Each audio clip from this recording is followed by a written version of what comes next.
საამშვიდობის ვაგრძელებთ რელიგიაზე საუბარს, ესე იგი ჩვენ ვილაპარაკეთ პირველ რიგში ქრისტიანობაზე, მისი სამი დიდი მიმდინარეობით, მერე იუდაიზმზე, ისლამზე ვილაპარაკეთ წინა შეხვედრაზე და დღეს სულ სხვა სამყაროს ვეხებით ინდუიზმზე შევეცდებით რომ ერთ საათში მისი ძირითადი მსოფლმხედველური ასპექტები მაინც წარმოაჩინოთ, იმიტომ რომ იმდენად რთული და მრავალწახნაგოვანი სამყაროა, რომ შეიძლება სიცოცხლე არ გეყოს მისი შესწავლისთვის.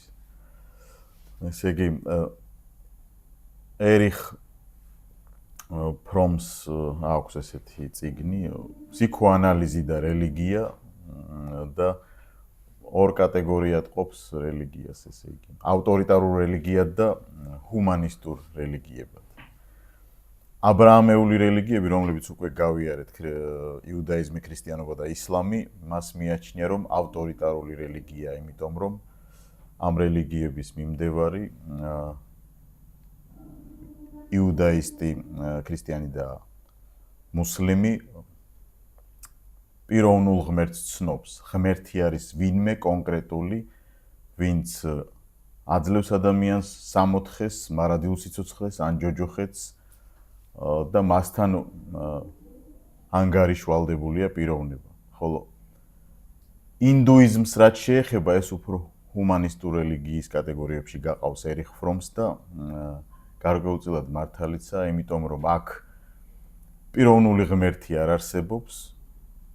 ადამიანი თავის თავთან თვითონ არის მხოლოდ პასუხისმგებელი და როგორც ცხოვრობს, ის უბრალოდ აისახება მის ცხოვრების წესზე. ვინმე როგორც ასეთი მას არ სჯის ინდუიზმში. იმ კანონდარღვევათა მიზეზ-შედეგობრივი კავშირების ნაყოფს იგემებს ყოველი ადამიანი ინდუიზმში. უნდა ხაზი გაუსვათ, სანამ თავარ კონცეფციებზე გადავალთ ინდუიზმის, თუ რა ტერიტორია, რა ხალხია ეს, რა მსოფლმხედველობა იყო, ფიქრობენ, რომ სანამ იქ დრავიდები და არიული რასა მოვიდოდა, იქამდე ავსტრალოიდი პროტოტიპი ხალხი ცხოვრობდნენ, რომლებზეც ბევრი არაფერი არ ვიცით. შემდეგ იქ ცხოვრობენ დრავიდები, ეს ფერადკანიანი მოსახლეობა, სანამ არიული ხალხი მოვა იქ. დრავიდებს აქვთ თავის კულტურა, მშენებლობა, თავისი ღმერთებიც ჰყავთ, მაგრამ ჩვენ წელთაღრიცხვამდე დაახლოებით 2000 წელს, 1500 წელს ფიქრობენ, ზოგი უფრო სხვა თარიღებსაც ასახელებს ამაზე, არ მინდა გავამახვილო თქვენი ყურადღება, მაგრამ არიულ რასად წოდებული ხალხი, რომელსაც არ აქვს კონკრეტული, ასე ვთქვათ, განსაზღვრება, ესეც პირობითი ტერმინია, მოძრაობს ამ მიმართულებით და მოდის უკვე დრავიდებით დასახლებულ იმ ტერიტორიაზე, რომელსაც ჩვენ ინდოეთის სახელით ვიცნობთ. ბხარატთა ქვეყანა, ბხარატებს უწოდებენ ისინი თავის თავს. სახელწოდება ჰინდუ ეს უფრო სხვებმა დაარქვეს, ბერძნებმა ფიქრობენ, რომ სხვა ხალხებმა დაარქვეს მათ. თვითონ ბხარატს უწოდებენ თავიანთ სამშობლოს, ბხარატიას უწოდებენ საკუთარ თავს ინდოელები. ეს დრავიდები ისეთი ძველი კულტურაა, რომ მათ ზოგი გერმანელი მეცნიერი ხედავს კავშირს დრავიდულ ენასა და კავკასიურ ენებს შორის და ქართულ ენებს შორისაც.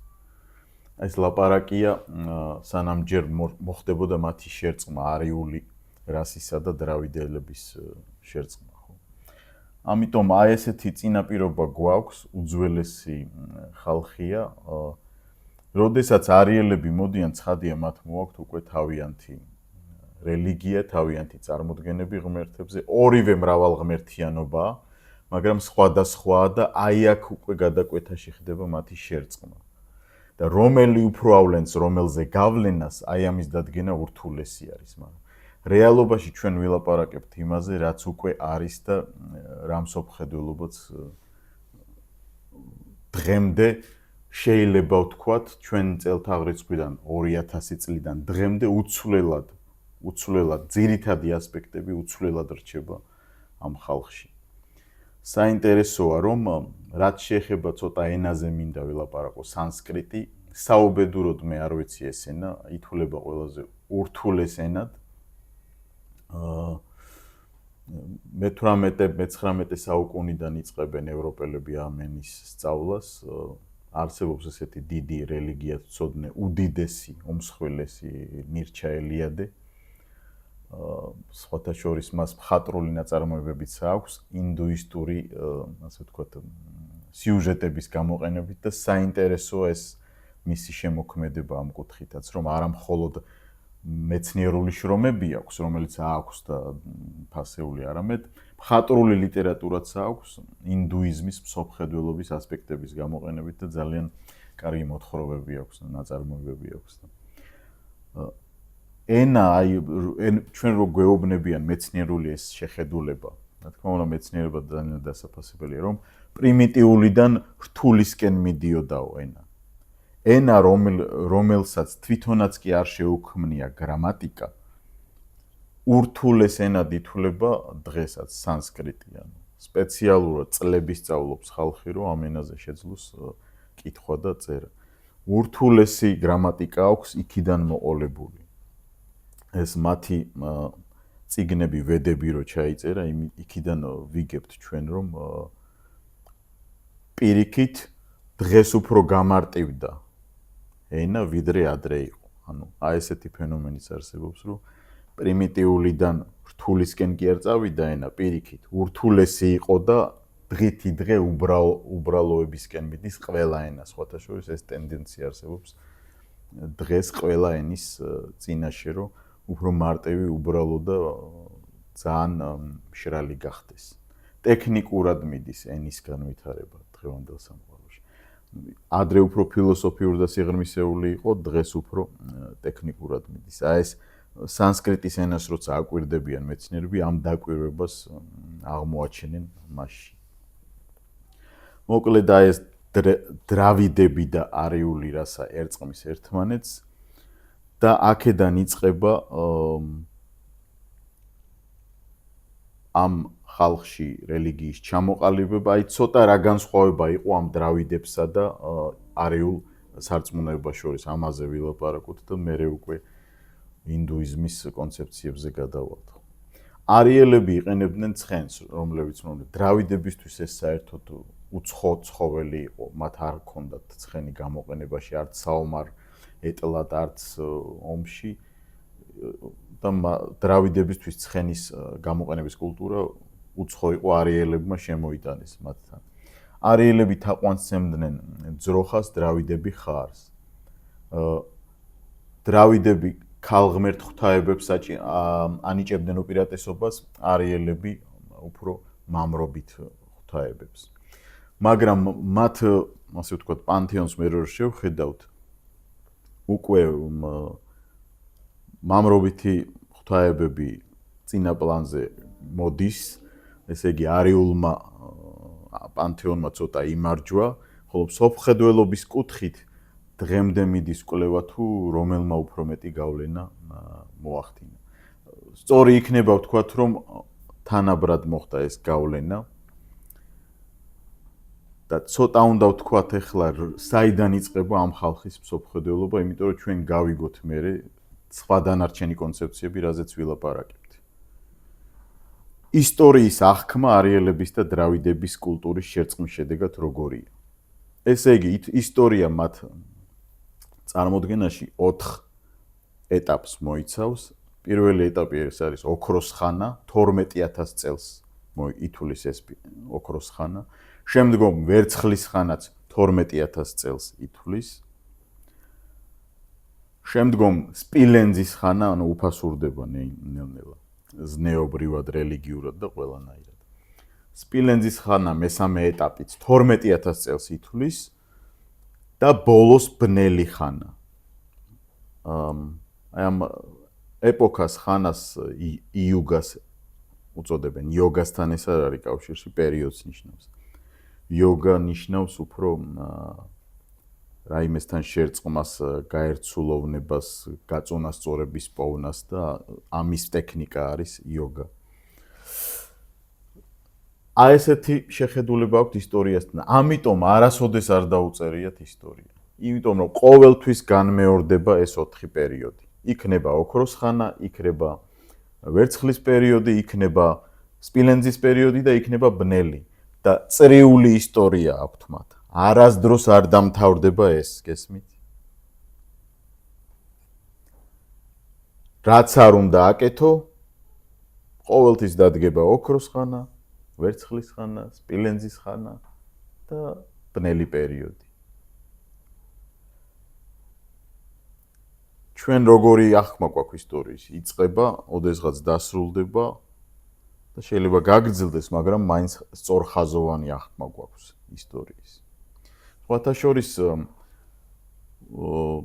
ესეთი შეხედულება ბერძნებშიც იყო და ქრისტიანულ მოღვაწე ორიგენესაც ჰქონდა ესეთი შეხედულება, რომ წრიული არის ისტორია და მისი შეხედულება ქრისტიანული სწავლების აქ პარალელებს ვავლებ, რომ ცოტა შედარებაც გავაკეთოთ. საინტერესო იქნება ჩვენთვის, ხო? მისი შეხედულება დაიგმო ქრისტიანულ სამყაროში, მაგრამ ამ შემთხვევაში რომ შევადაროთ, მე ვფიქრობ, აქედან იყო გავლენა რაღაცა ბერძნულ სამყაროზეც. მაგალითად, ორიგენე თვლი და ყოველ შემთხვევაში მის ნაშრომებზე დაყრდნობით ესეთ დასკვნებს აკეთებენ, ამაზე დაობენ, სწორად ესმით თუ არა მისი შეხედულება, მაგრამ ესე იგი, ყოველთვის დადგება პერიოდი ქრისტე უნდა ღვთისძე უნდა განკაცდეს, მოკვდება, მერე ხალხი ირწმუნებს, მერე ისევ განდგომილება მოვა, მერე ისევ თავიდან უნდა განკაცდეს ქრისტე და ესე დაუსრულებლად წრიულად კაცობრიობა ივლის აი ამ ასე ვთქვათ ღვთის განკაცების მოლოდინში. რაღაც მსგავსება არის, ხო? ამ წრიულ შეხედულებასთან. და კულტურად შორის ერთმანეთის გავლენა ძალიან ასე ვთქვათ მარტივი საკითხი არ არის. მიუხედავად იმისა, რომ ვამბობთ ჩვენ მაშინ არ იყო ერთმანეთთან გავლენის შედეგები ახასიათებდა ეს ხალხებს, რომ როდესაც ერთი ხალხი მეორეს იპყრობს ან მოგზაურობა მიმდინარეობს ან ომობენ, ერთმანეთისგან იღებენ ცუდსაც და კარგსაც. მაგალითად რომაელებს ჰქონდათ ესეთი თვისება რომის იმპერიას ზოგადად. საუკეთესო რაც ჰქონდა მტერს, ყველაფერს იღებდნენ. ხმალი ესპანელებისგან აიღეს. ის შემოსილობა საომარი ბერძნებისგან, ტაქტიკა, რასაც კი ნახავდნენ საუკეთესოს იღებდნენ და აძლიერებდნენ ჯარს და შექმნეს ეს უძლიერესი ჯარი, ხო? ორლესული მახვილი, რომელიც რომაელებს ჰქონდათ, ეს იყო აღებული თვითონ სხვადასხვა ესპანური მახვილი იყო ორლესული მახვილი. ინდუიზმის თვითონ ეხლა პერიოდები რო თქვათ, თვითონ ამ სარწმუნოების ჩამოყალიბების პერიოდი. პირველი პერიოდი ზუსტად ის არის, როდესაც ჯერჯერობით ისინი გარკვეული ღვთაებებს სცემენ თაყვანს. ეს ითვლება უფრო ვედური პერიოდი, პირველი პერიოდი, როდესაც არიული რასავლენს გავლენას ახდენს მათზე და ამ დროს კონკრეტული პანთეონიც წამოიწევს და ისინი კონკრეტულ ღვთაებებს სცემენ თაყვანს. შემდეგ მეორე ეტაპი ყველაზე რომელიც დიდ გავლენას ახდენს, ეს არის ბრაჰმანიზმის პერიოდი, როდესაც ეს მთავარი ინდური სამება ტრიმურტი შემოდის, ბრაჰმა, ვიშნუ და შივა, ამაზე ვილაპარაკებ აუცილებლად დეტალურად, იმიტომ რომ ეს არის ფუძე, საიდანაც ეს მსოფლმხედველობა მთლიანობაში, ასე ვთქვათ, უნდა დავინახოთ ჩვენ. კონცეფციები ინდუიზმში რამდენიმე არის, ესეც უნდა ვნახოთ, რომ ჩავწვდეთ, ასე ვთქვათ, მათ სააზროვნო სისტემას. ეს არის მთავარი მიზანი, ეხლა კრიტიკა კი არა, არამედ დავინახოთ შიგნიდან როგორ აზროვნებს ინდუსი ადამიანი, რომელსაც ეს მსოფლმხედველობა აქვს. იმიტომ რომ ჩვენ სულ სხვანაირად ვუყურებთ რელიგიური კუთხითაც, ნებისმიერი კუთხით სხვანაირად ვუყურებთ, ფილოსოფიური კუთხითაც სხვანაირად ვუყურებთ სამყაროს. ისინი სულ სხვანაირად. პირველი ცნება, რაც იქ არის, ეს არის ატმანი, ანუ მუდმივი, უცვლელი, სულიერი არსი, ის რაც არის ვინმე, ადამიანი დაუშვათ. ან ცხოველი, ყველასა აქვს ეს ატმანი, სულიერი არსი, რომელიც ვერ გაქრება. შეიძლება გავალთ პარალელი, როგორც სულის საპირწონე ქრისტიანობაში, რასაც სულს ვეძახით, პნეუმას. მაგრამ პირობითად მთლად ეს არ არის, იმიტომ რომ იქ პიროვნების ცნება არ არსებობს. ბრაჰმა ეს არის წმინდა ძალა, ბრაჰმანი უпростоრეთ არის წმინდა ძალა, მიზეზი ყველაფრისა, რომლისგანაც ყველაფერი მომდინარეობს.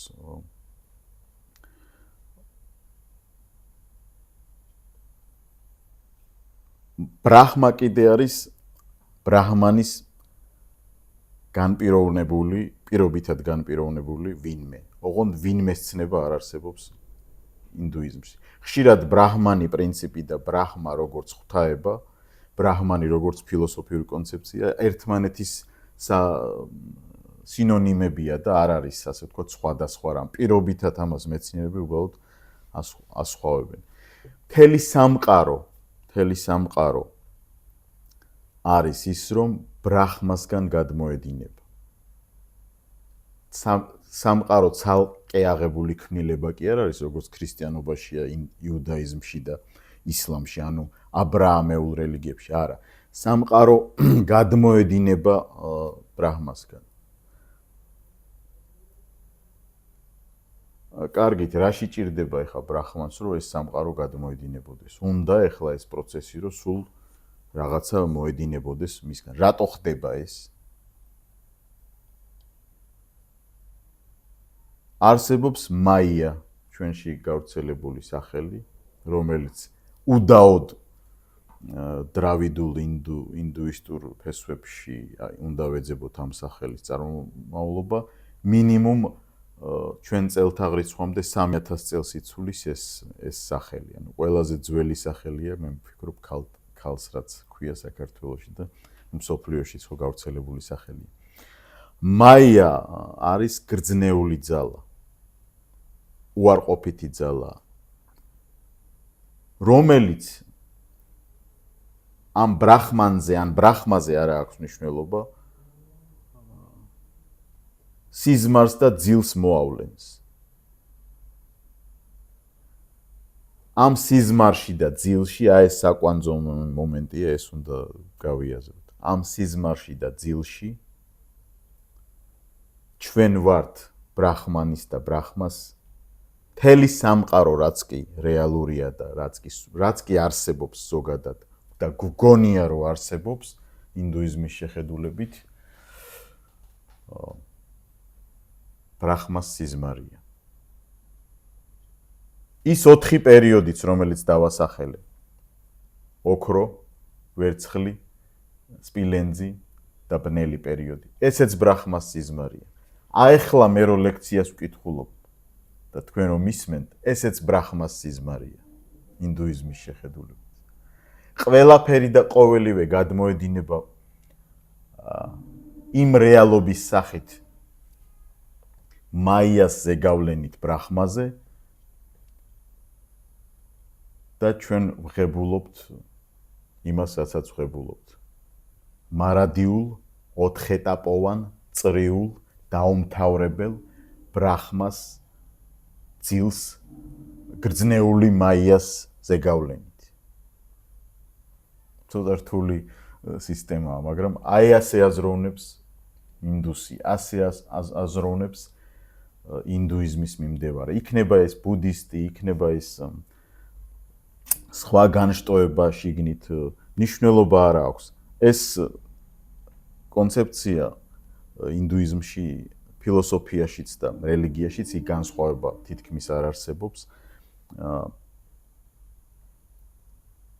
თავარი პულსაცია არის.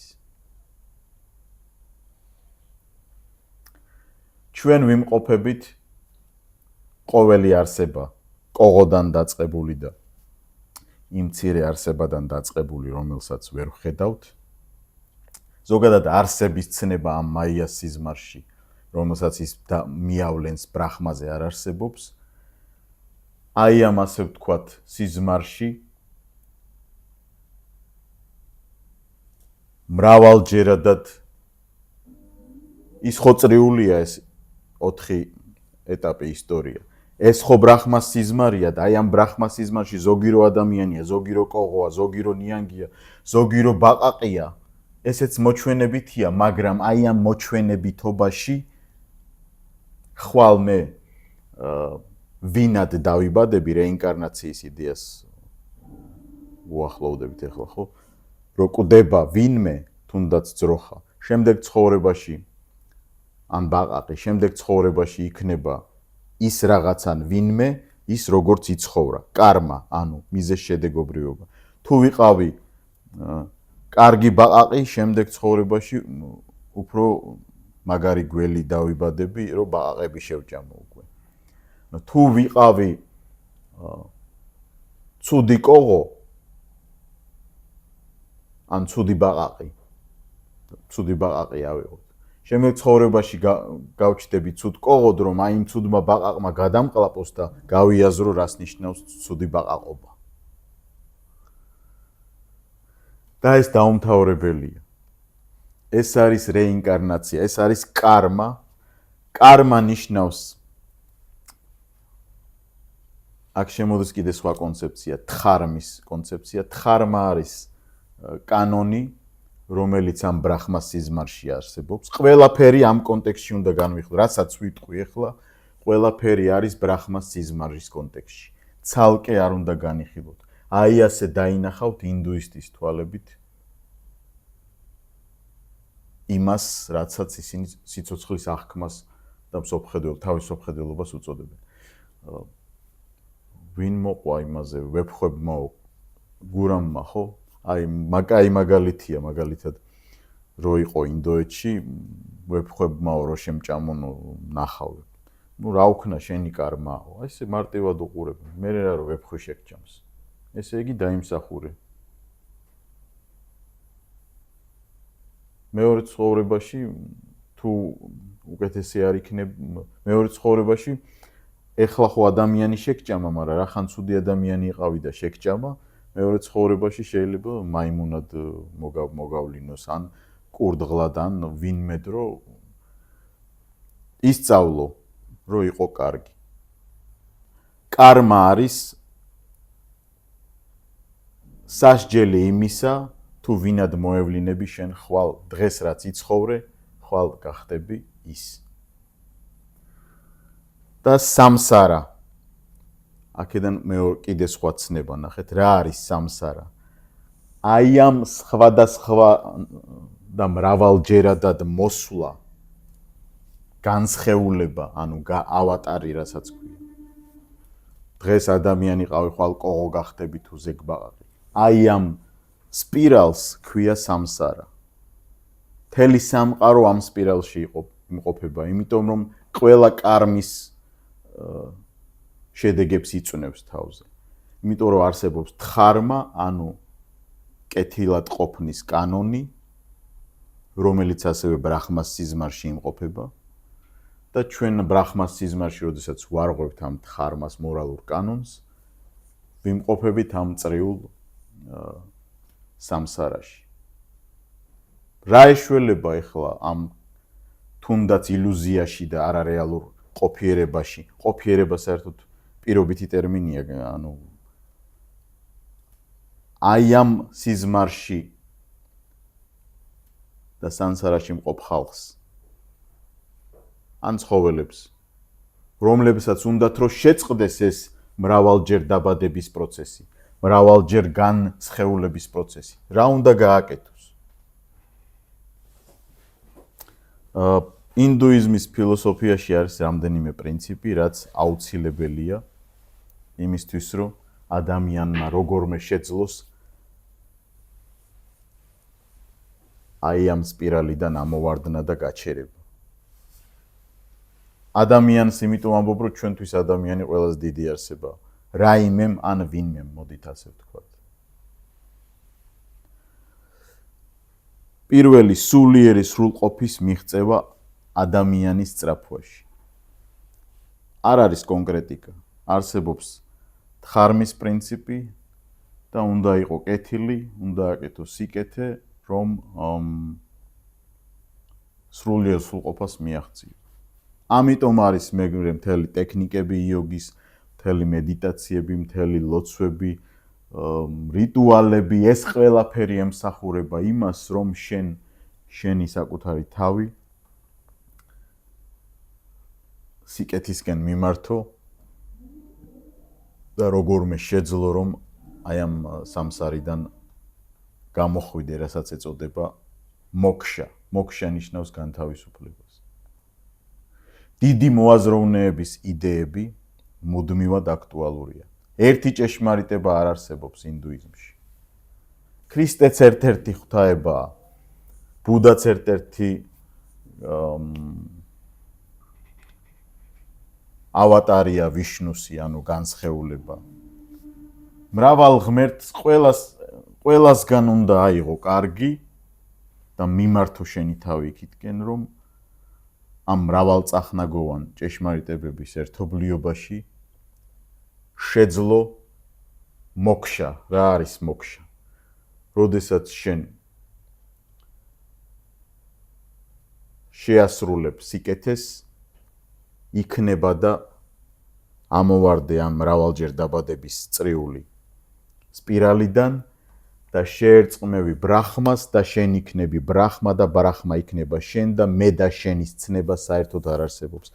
ცნება მე და გააზრება მე ატმანი, რომ ხარ შენ ახლა ამ ბრაჰმას სიზმარში, პრობლემაა და ეს გტანჯავს შენ. ამიტომ როდესაც შეერწყმევი ბრაჰმას და აღარ გეცოდინება, რომ შენ ხარ და ბრაჰმა სხვა არის და მთლიანად ბრაჰმა შენ არის და შენ ბრაჰმა ხარ და აღარ არის განსხვავება, როდესაც შენი ატმანი ჩვენი შეხედულებით ჭყალებში პიროვნება აბსოლუტურად შეერწყმის ბრაჰმას და ბრაჰმანს და შენ გახდები ბრაჰმა და შეწყვეტ უკვე მრავალჯერ დაბადებას, მრავალჯერ და ვინმედან რამედ მოსვლას, ეს არის ნირვანა, ნეტარება უკვე. ნახეთ, როგორ კავშირში ერთმანეთთან ეს ყველაფერი. ნირვანის და მისი მიღწევის გზა, ეხა აი როგორ უნდა კონკრეტულად როგორ უნდა რა ტექნიკა არსებობს.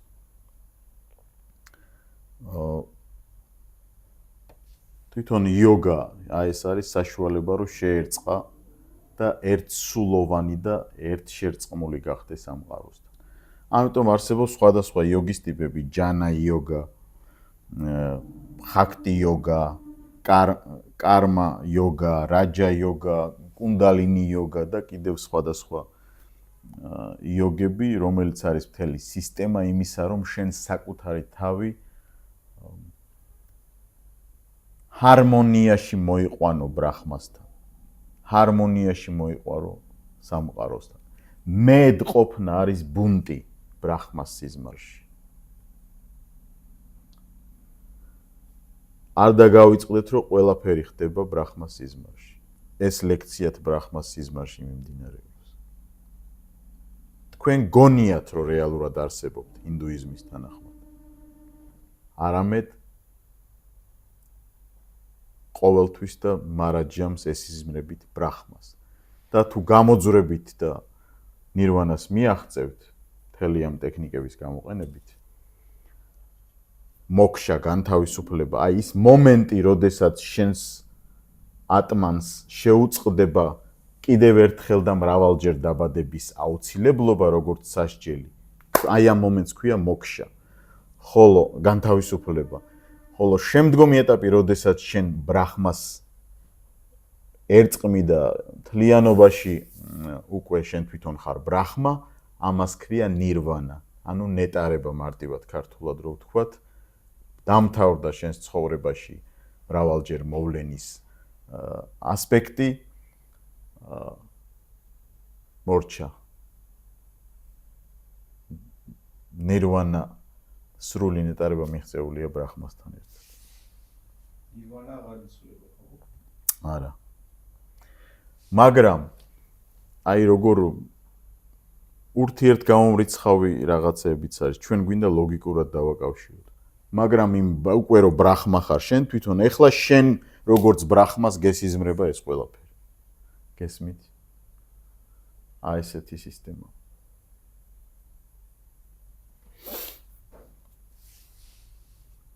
ეგ არ თავდება, ხო, სიფხიზლის გომრეობა არ არსებობს. სიფხიზლის. ბრაჰმას სიფხიზლე მაიას ხელში არ უწერია. აი ახლა ცოტა მაიაზე გავამახვილო მინდა ყურადღება, სამყაროს და ადამიანის წარმოშობა. უკვე ამაზე ვილაპარაკეთ, მაგრამ ცოტა რო ჩავშალოთ. პარალელი რო გავავლოთ. მაგალითად როგორ წარმოიშვება აქედან გამომდინარე კასტური სისტემა არსებობს ინდუიზმში. ამაზე მინდა გავამახვილო ყურადღება. პირველი კასტა არის ბრაჰმანები. ბრაჰმანები არიან ის ღვთისმსახურები და ყველაზე მაღალი კასტა, დღესაც ასეა. ვარმას ეძახიან ამას სანსკრიტში. მეორე კასტა არიან ქშატრები, ეს არის ხელისუფალნი და მეომრები. რომელთა დანიშნულება არის იზრუნონ საკუთარ ქვეყანაზე, გმირულად თავიც კი შესწირონ და თუ ქშატრი, ანუ ხელისუფალი თავის ხალხს შეეწირება, სიცოცხლესაც კი გასწირავს ამისთვის, ეს ითვლება მისთვის საშუალებად, რომ აი ამ სანსარიდან გამოძვრეს. და უცებს კი ვერ გამოძვრება, თუ კარგი ქშატრი გახდება, შემდეგ სიცოცხლეში შეიძლება ბრაჰმად დაიბადოს. ბრაჰმანად, ანუ მსახურად. მესამე კასტა არის ვაიშები, ეს ბიზნესმენები თანამედროვენი თუ ვთქვათ, საქმოსანი ხალხი, ვინც ფულს შოულობს, კეთილდღეობა აქვს. ამიტომ აი ეს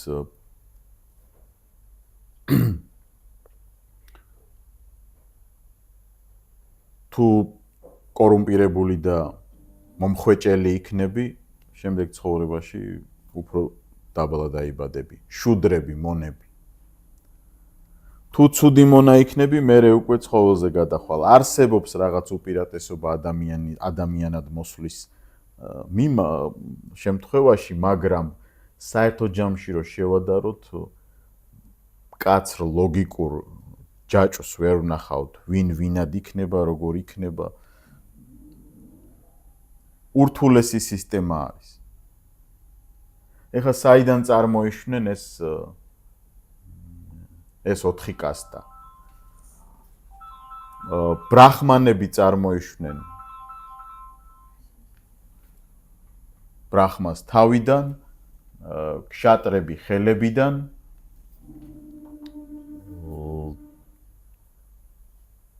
ვაიშები თეძოებიდან და შუდრები კიდე ფეხებიდან. არსებობს ასევე პურუშას ცნება ინდუიზმში. პურუშა და ბრაჰმა სინონიმებია, ზოგ თხრობაში პურუშას ნახავთ. პურუშა არის ზეკაცი, ეს პირველი მაკრო არსება, თვითონ ეს ბრაჰმა, რომლისგანაც გადმომდინარეობს მთელი სამყარო. აი ისევ ერთმანეთთან უკავშირდება. რა კონცეფციაც არ უნდა აიღოს საერთო ჯამში მაინც გადადაჭულობაში მიდის. ერთი მეორესგან გამომდინარეობს და მეორე ერთისგან. არა აქვს მნიშვნელობა რომლით დაიწყებს საერთოდ.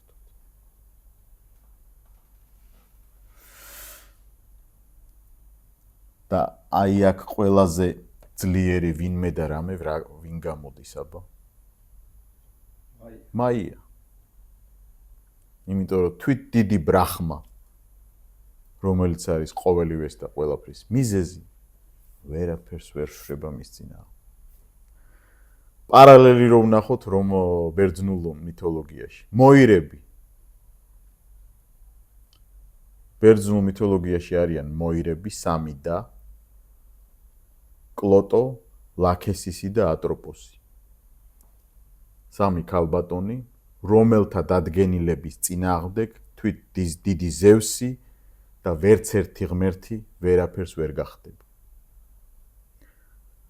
კლოტო ართავს ადამიანის სიცოცხლის ბედს და ყველაფრის ბედს.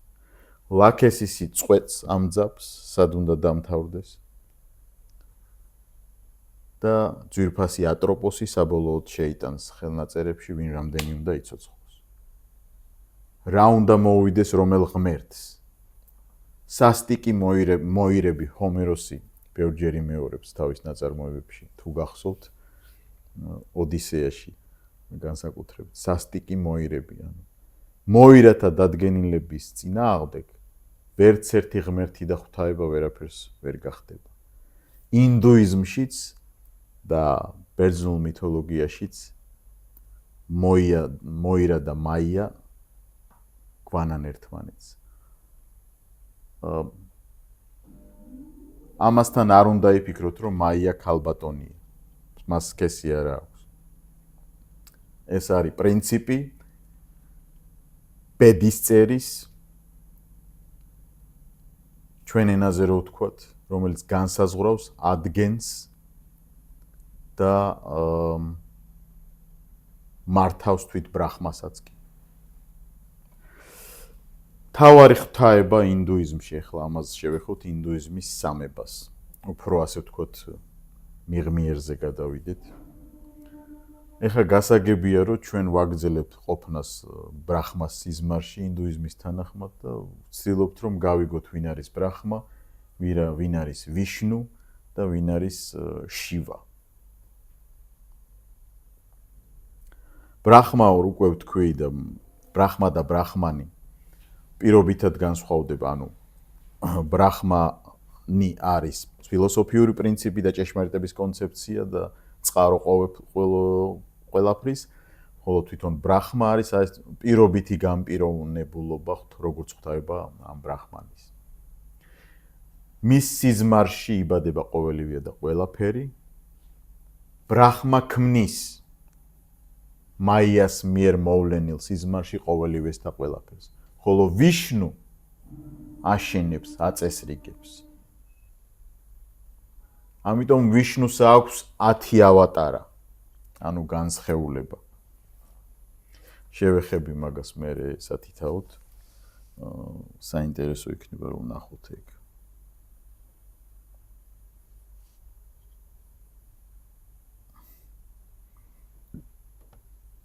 ავატარი ნიშნავს როდესაც რომელიმე ღვთაება მოევლინება რაიმედან ვინმედ კონკრეტულად რო გადაარჩინოს სამყარო კონკრეტული მისიით. და კრიშნა და ბუდაც ვიშნუს ავატარები არიან.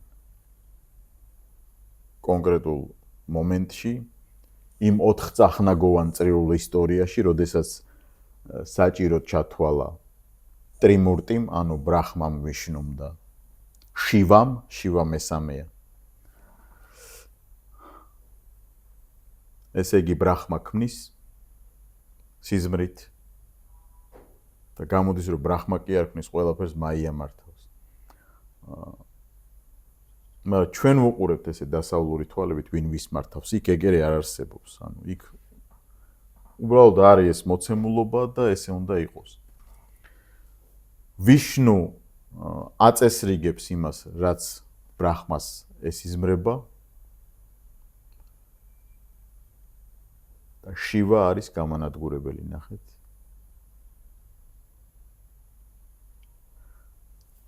ინდუისტურ სამებაში შიდა დაპირისპირება ბრაჰმა ქმნის, ვიშნუ აშენებს, შივა ანგრევს. ეს ყველაფერი სიზმარია, ილუზია, ბრაჰმას სიზმარია, რაც თავარია. და როდის დამთავრდება, კაცმა არის.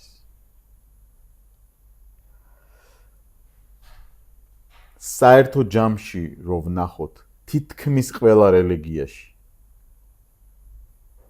ბოროტების და სიკეთის ბრძოლა ყოველთვის არსებობს. უბრალოდ ასე ვთქვათ, აბრაამეულ რელიგიაში ბოროტება არის დამახინჯებული სიკეთე, იუდაიზმში, ქრისტიანობაში და ისლამში. ბოროტება თავისთავად არ არსებობს. დამახინჯებული სიკეთეა. იუდაიზმშიც ფიქრობენ, რომ დაეცა ერთ-ერთი მთავარანგელოზი, ქრისტიანობაშიც, ისლამში ჯინი ერთ-ერთი სულიერი ქმნილება არ დაემორჩილა ალაჰს და გახდა შეიტანი. ხოლო მრავალ წარმართულ სარწმუნოებებში და ისეთ სისტემაში, როგორც არის ინდუიზმი, ბოროტება და სიკეთე თავისთავად ცალკე არსებობენ.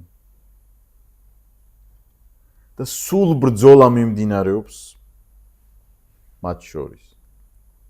თვითონ ტრიმურტიშიც, აი ამ ინდუისტურ სამებაში, ტრიმურტიში დაუმთავრებელი ბრძოლაა სიკეთესა და ბოროტებას შორის.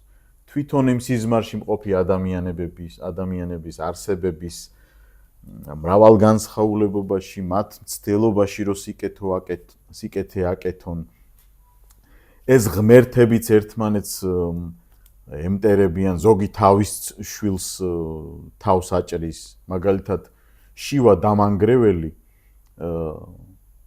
მას ყავს ცოლები, პარვატი, დურგა, კალი, ისინი სხვადასხვა განსხეულებები არიან.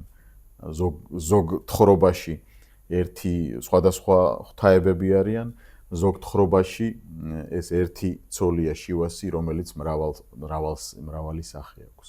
მაგრამ არც ეს არ არის პრობლემა იქ. და ერთ-ერთ თავის შვილს გარეშას განრისხდება შივა და თავს მოაჭრის. მერე თავისი ცოლი შეეხვეწება, რომ დაუბრუნეო შვილს სიცოცხლე. წავა სპილოს მოაჭრის თავს და ადგავს თავის შვილს სპილოს თავს შივა.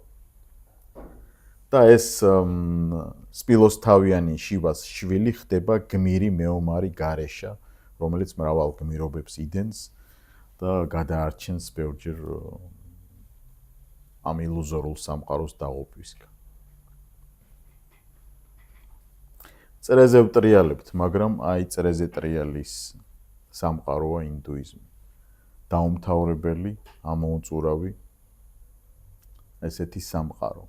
შივა ანგრევს, ბრაჰმა ქმნის, ვიშნუ აშენებს და ამ აშენების პროცესში 9 ავატარი უკვე 9-ჯერ მოვიდა ვიშნუ სხვადასხვა ღვთაების სახელით და მოკლედ განვიხილოთ ეს ღვთაებები. პირველჯერ ვიშნუ განთევზდა, მასტია თევზად მოვიდა და გადაარჩინა კაცობრიობა და ვედების წერილები, მე თუ დოდრაჩება ვედებში შევეხები. ანუ ვედები არის ის ზეპირი ცოდნა წიგნებად, რომელიც მერე დაიწერა, საღვთო წერილები გადაარჩინა ვიშნუმ თევზის სახით, როდესაც მოვიდა, წარღვნისგან დაიცვა სამყარო. ნახეთ, წარღვნის იდეა იქაც არის, ბევრ კულტურაში არის. და მან გააფრთხილა ბრძენი მანუ, რომ მოდიოდა წარღვნის საფრთხე და გადაიმალა ეს ვედების ხელნაწერები და ეს საღვთო ვედა არის ცოდნა, უმაღლესი მწვერვალის ცოდნა, საღვთო ცოდნა, პირობითად საღვთო, ეხლა ისეთი ცნება ღმერთის როგორც მონოთეისტურ სარწმუნოებაში იქ არ არის, მაგრამ ზოგადად რო ვთქვათ, აი ეს ცოდნა რაც იყო ვედებში, თევზის სახით მოსულმა ვიშნუმ გადაარჩინა. აი ესეთი ურთიერთ საპირისპირო არის თვითონ ტრიმურტიც ინდუისტური სამება, ასე ვთქვათ, რომ ვიშნუ ანგრევს ეს ბრახმა ქმნის და უკაცრავად შივა ანგრევს ვიშნუ აშენებს ბრახმა ქმნის. მეორე ეტაპი, როდესაც ვიშნუ მოვიდა, ეს იყო კურმა, კუს სახით მოვიდა. აკავებდა მთა მანდარას, როცა ღმერთები და დემონები დღობავდნენ ოკეანეს იმისთვის, რომ უკვდავების ნექტარი მოეპოვებინათ. აი, მარადიული ბრძოლა მიმდინარეობს სიკეთესა და ბოროტებას შორის.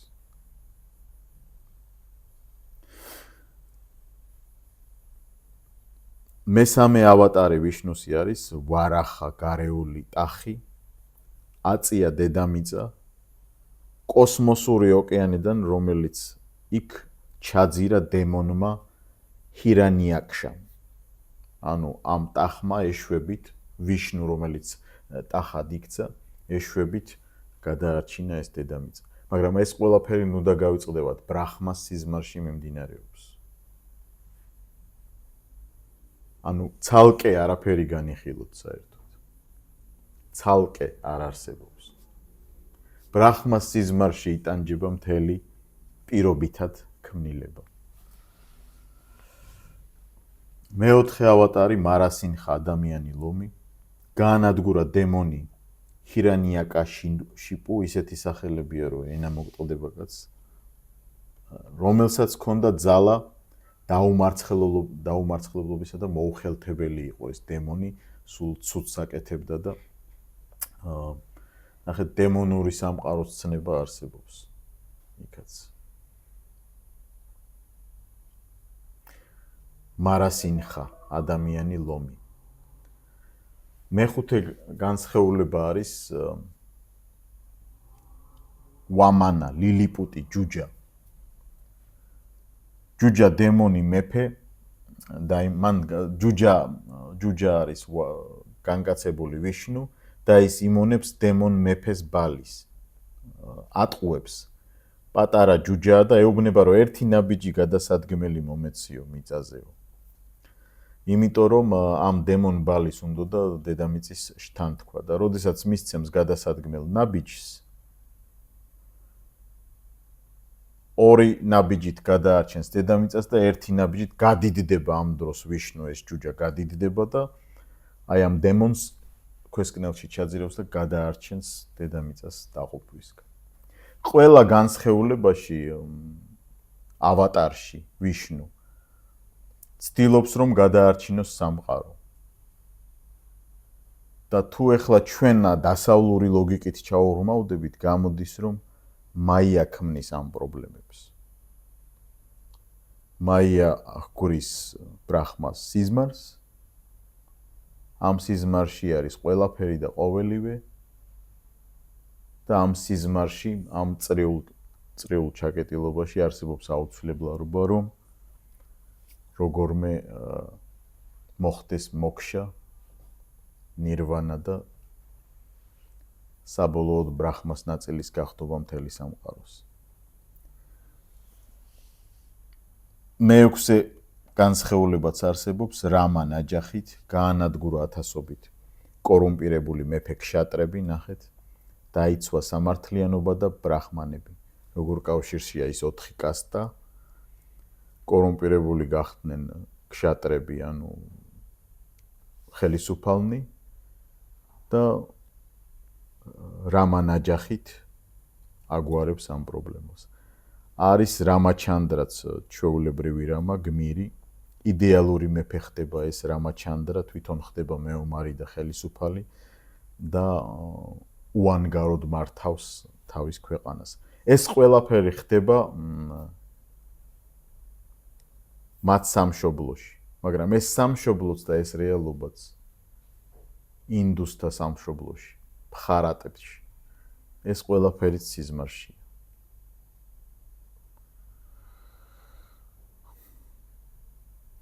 არსებობს ძილი სიზმრით, არსებობს ძილი სიზმრით, არასიღრმისეული სიზმრით და არსებობს ფხიზელი ძილი, ანუ სიზმრის გარეშე. ნებისმიერ შემთხვევაში ადამიანი და მთელი სამყარო არის სიზმარში.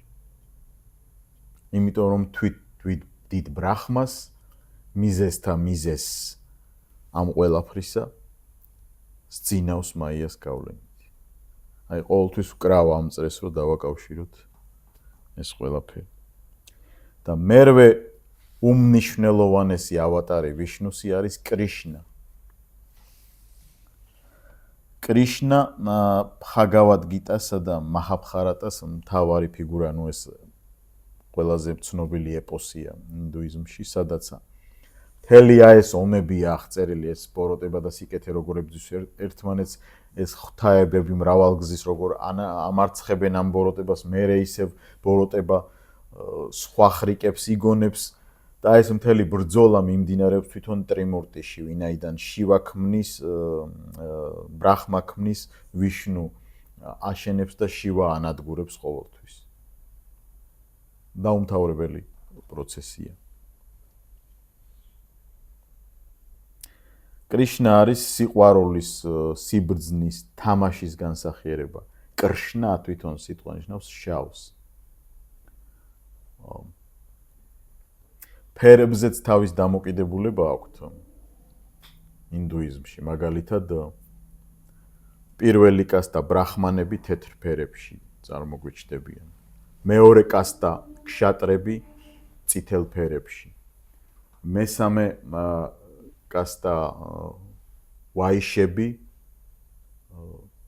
ყვითელში და ბოლო კასტა შუდრები შავ ფერებში, მონები.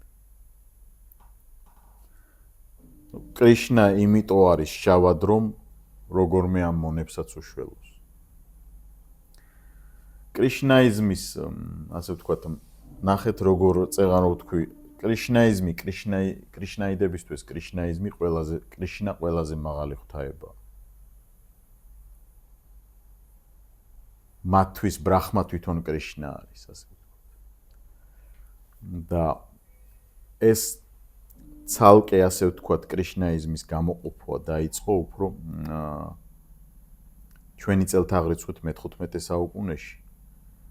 და ყველაზე პოპულარული კრიშნაიზმი უკვე ამერიკაში ჩასულმა შრი შრი მადაბჰაი ჩარანდე ბჰაქტივედანტა სავამი პრაბჰუპადამ გახადა პოპულარული. იმ ხელასახელი აქვს, რომ მომეწონა და დავიმახსოვრე თქვენთვის. შრი შრი მადაბჰაი ჩარანდე ბჰაქტივედანტა სავამი პრაბჰუპადა. 1966 წელს აარსებს ნიუ-იორკში კრიშნაიზმის საზოგადოებას, რომელმაც მთელ სამყაროში პოპულარული გახადა ეს სარწმუნოება. რატომ არის დასავლეთში პოპულარული ინდუიზმი, ამას ბოლოს ვილაპარაკოთ ამაზე, თუ ვინდათ შეკითხვების დროს. მაგრამ აქ არ დამთავრდა, ჯერ მერვე ავატარზე ვართ, მერვე განსხეულებაზე ვიშნუს. შემდეგი ავატარი არის ბუდა. სითხარტა გაუტამა ტატაგატა საკიამუნი, იგივე, რომელზეც შემდეგ შეხვედრაზე უფრო დეტალურად ვილაპარაკებთ, იმიტომ რომ ინდუიზმი ცალკე ბუდიზმი ცალკე განხილვას საჭიროებს. იქიდან გამომდინარეობს ბუდიზმი, რა თქმა უნდა. და ამაზე ვილაპარაკებთ. ბუდა ნიშნავს გამოღვიძებულს, ნახეთ, ძილიდან გაიღვიძა. ნახეთ კავშირი.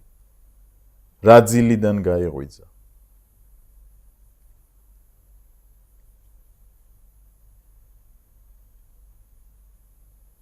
ბრაჰმას ძილიდან გაიღვიძა. მოახერხა. გასხივოსნდა და ასწავლა კაცობრიობას, როგორ უნდა დააღწიო თავი ამ ყველაფერს. და მეათე ავატარიც უნდა მოხდეს ვიშნუსი. ნახეთ, კრიშნაიზმიც და ბუდიზმიც ვიშნუდან გამომდინარეობს. ხო დავინახეთ ეს კავშირი. კრიშნა არის მერვე ავატარი, ბუდა არის მეცხრე. მეათე ავატარი არის კალკი, თეთრი ცხენი. ვიშნუ აუცილებლად მოვა მათი რწმენის შეხედულებით, თეთრი ცხენის სახით, როგორც მესია. ეს კატოლოგიური ასპექტი, ანუ ბოლო პირობითია იქ ბოლო, მაგრამ ეს რომ ხსნელის მოსვლის ასპექტი საბოლოო როგორც გვირგვინი ასე ვთქვათ, ღვთისმოქმედებისა ინდუიზმშიც არის და ელოდებიან ვიშნუიტები კალკის რომ თეთრცხენით მოვიდეს და დაამარცხოს საბოლოოდ ბოროტება და ყველაფერი გახდეს ბრაჰმა და ბრაჰმა გახდეს ყველაფერი. ბრაჰმას განსაზღვრება არ აქვს. ბრაჰმა არ არის ლაშა, ბრაჰმა არ არის ქეთი, ბრაჰმა არ არის ნინო, ბრაჰმა არ არის ჭიანჭველა, ბრაჰმა არ არის წყალი, ბრაჰმას არ აქვს სუნი, ბრაჰმა არაფერი და ვერავინ განსაზღვრავს. მაგრამ ამავდროულად ბრაჰმა არის წყალიც, ბრაჰმა არის ლაშაც, ბრაჰმა არის ნინოც, ბრაჰმა არის ჭიანჭველა, ბრაჰმა არის ყვავი, ყველაფერი ბრაჰმაა და ანუ ერთი არის უარყოფის გზით ბრაჰმა აბსოლუტურად თვისება გამოცლილი რამ ან ვინმე არის. ვინმე ვერ ვამბობთ, იმიტომ რომ მასთან პიროვნული ურთიერთობა შეუძლებელია. ის არ არის პიროვნება და საერთოდ პიროვნება არ არის ინდუიზმში. საერთოდ ინდუიზმში არის ცნება არ არსებობს. რთულია ცოტა, მაგრამ ასეა.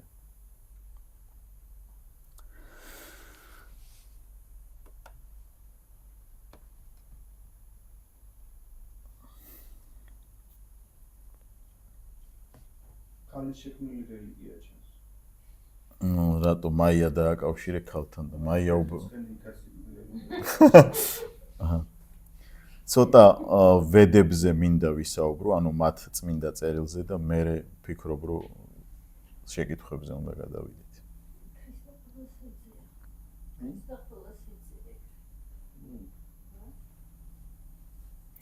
რამდენი ღვთაება არსებობს ინდუიზმში, ამას ვერ მოითვლით. რამდენი გამოვლინებასაც დააფიქსირებთ, ის შეიძლება იყოს ღვთაება. პირობითად არსებობს 33 ღვთაება. 11 ზეცაში არსებობს, 11 ზეცასა და დედამიწას შორის და 11 დედამიწას. მაგრამ ეს პირობითია. ადრეულ სანამ, ასე ვთქვათ, წმინდა წერილი ექნებოდათ, ხო? მაშინ სტიქიებსაც განადიდებდნენ ცეცხლის ღმერთი, წყლის ღმერთი, მზის ღმერთი. მაგრამ როდესაც არიული და ეს დრავიდული კულტურა შეიწყო და ვედური კულტურა წამოვიდა, უკვე ბრაჰმანიზმმა იმარჯვა, რაზეც დიდი აქცენტი გავაკეთე, იმიტომ რომ ეგ არის მთავარი მსოფლმხედველობა. მრავალღმერთიანობა და სტიქიების, ასე ვთქვათ, თაყვანისცემა ყველგან შეიძლება წარმართულ საქართველოშიც იყო, შეიძლება კი არა იყო, ანუ ეს ყველაზე პრიმიტიული ასპექტია. არსებობს პრიმიტიული რელიგიები მაგალითად. მაგრამ იქაც არის კონცეფციები, პანთეიზმი მაგალითად, რომ განფენილია ღმერთი ყველგან. ან ანიმიზმი, რომ ყველაფერი განსულიერებულია. ესეც წარმართული კონცეფციებია, რომელიც ინდუიზმში უფრო გართულდა აი ამ ტრიმურტით და ბრაჰმანიზმით.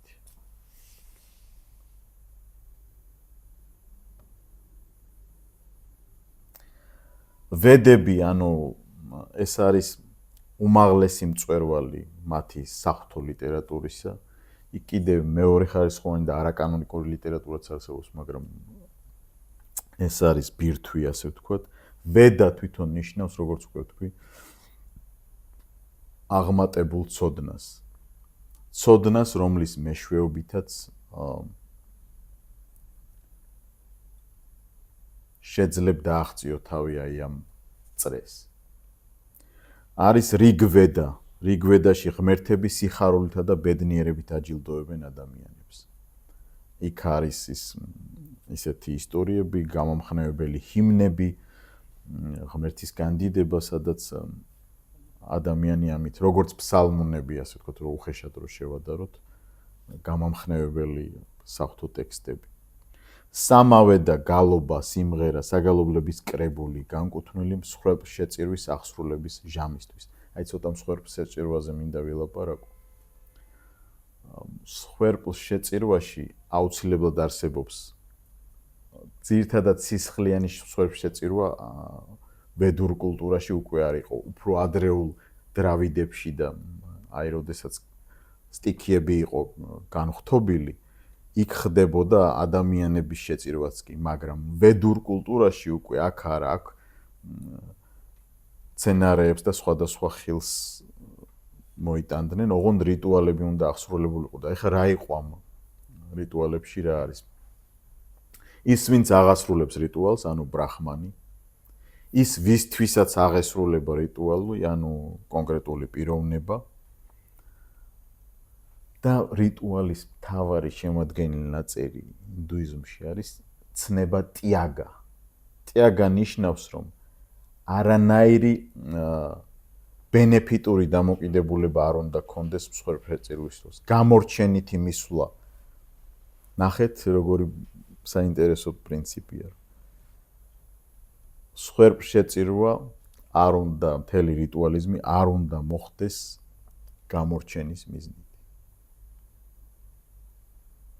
სრულიად ნეიტრალური უნდა იყო, არ უნდა მოელოდე არაფერ სასიკეთოს შენთვის. ეს მდგომარეობა არ უნდა გქონდეს. თქვენაირად ვერ შედგება სრული მსხვერპლ შეწირვა და სრული რიტუალების, ასე ვთქვათ, ჩატარება. ეს მდგომარეობა აუცილებელი, რომ მოხდეს შედეგი ამ ყველაფრის დადებითი. იაჯურვედა ეს არის მსხვერპლის ფორმა, იაჯურვედაში კონკრეტულად არის ჩამოწერილი რა როგორ უნდა გაკეთდეს. და აქ ორი ტიპის იაჯურვედა გამოიყო, ეს არის საკულტო ქადაგებებისა და შელოცვების კრებული და შავი იაჯურვედა, როგორც შავ მაგიასთან ასოცირდება, მოიცავს საკულტო ქადაგებებისა და შელოცვების განმარტებას უფრო ამ ყველაფრის. და ათარღავედაში არის აქცენტი შელოცვებზე, მეოთხე ტიპის ჯადოებზე უფრო აინახეთ, უკვე ათხარტავედა არის უფრო დაბალი დონის. რიგვედა აღმატებულია, ეს დანარჩენი ვედები აღმატებულია. ათხარტავედა უფრო რიტუალი იმისთვის კეთდება, რომ ნახეთ დაირღვა ტიაგა. ანუ სარგებელი უნდა.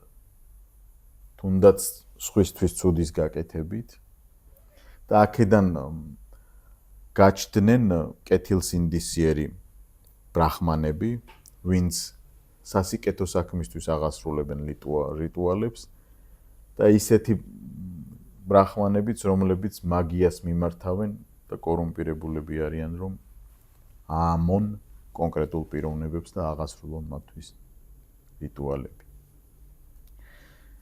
ასეთი რთული, მრავალწახნაგოვანი სისტემა არის ინდუიზმში, მაგრამ ყველა რელიგიაში არის ის მოლოდინი, რომ ბოროტსას ძლია კეთილმან, არსება მისი გრძელია.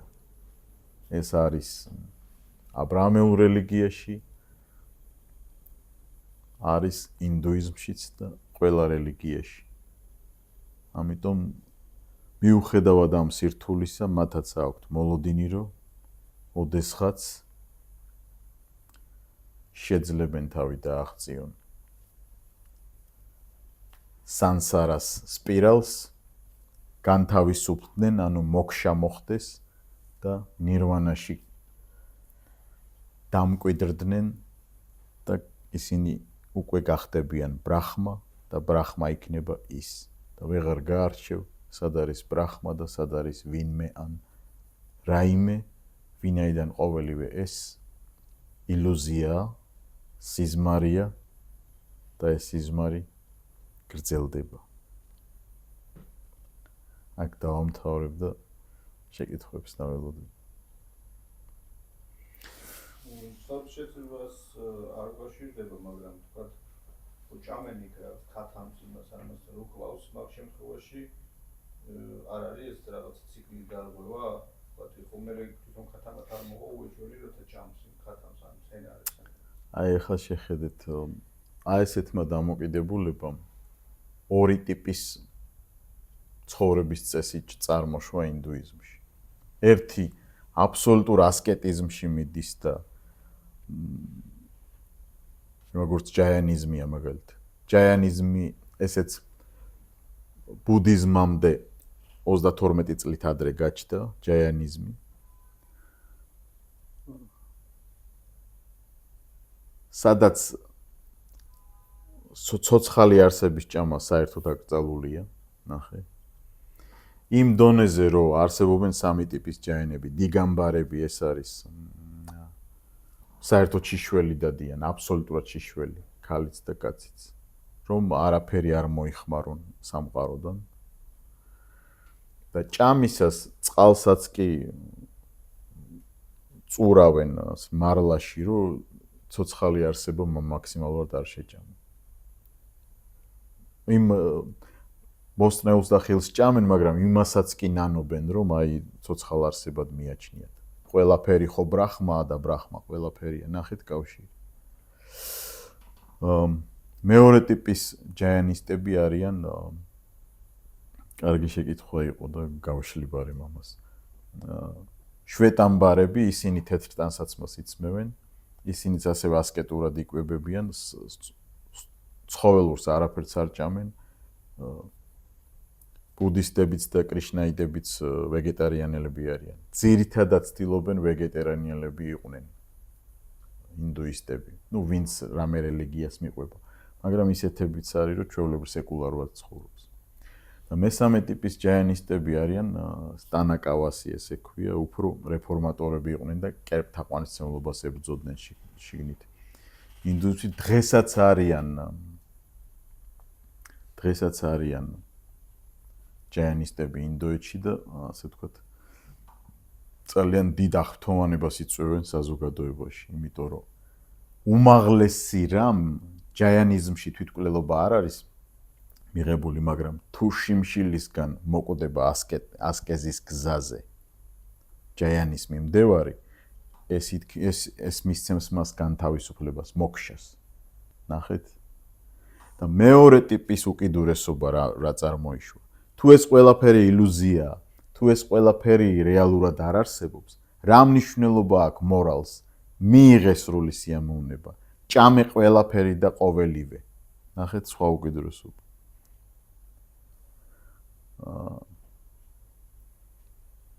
პასუხი შენ კითხვაზე. ესეთი რეალობა გვაქვს. რატომ ქვეყანა, სადაც მინიმუმ 3 ჯერ არის მოსავალი, ესეთი ღარიბია? ჩემი მოკრძალებული აზრია, რომ იმიტომ რომ განვითარება რატო არ არის ეკონომიკური და ანუ ცხოვრების პირობები არ არის კარგი. არის ძალიან დიდარი ადამიანი და არის ძალიან. იმიტომ რომ ცხოვრება ილუზია. ვინმე თუ ღარიბია, ესე იგი წინა ცხოვრებაში ისე იცხოვრა და ღირსია ესე რომ იყოს. ვინმე თუ ავადმყოფობით კვდება, ესე იგი ეს მისი კარმაა. და ლაშა თუ ვეფხმა შეჭამა ინდოეთში, როგორც ტურისტი ვეფხმა თუ შეჭამა, ეს ლაშას კარმაა, ესე იგი უნდა შეეჭამა ვეფხს. ესეთი მსოფლმხედველობაა. მსოფლმხედველობა არის კულტურის ბირთვი და ის აუცილებლად ახდენს გავლენას ყველა სფეროზე. მე ასე მგონია. და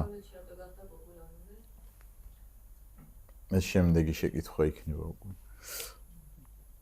იმიტომ რომ ჩემ აზრს გეტყვით. მე ვფიქრობ, რომ ავტორიტარულ რელიგიებში ერიხ ფრომს რო მივმართოთ. ანუ იუდაიზმში, ქრისტიანობაში და ისლამში, სადაც არსებობს ღმერთი, რომელიც გაგიშვებს ჯოჯოხეთში, 64-ში მოკლედ დაგსჭის.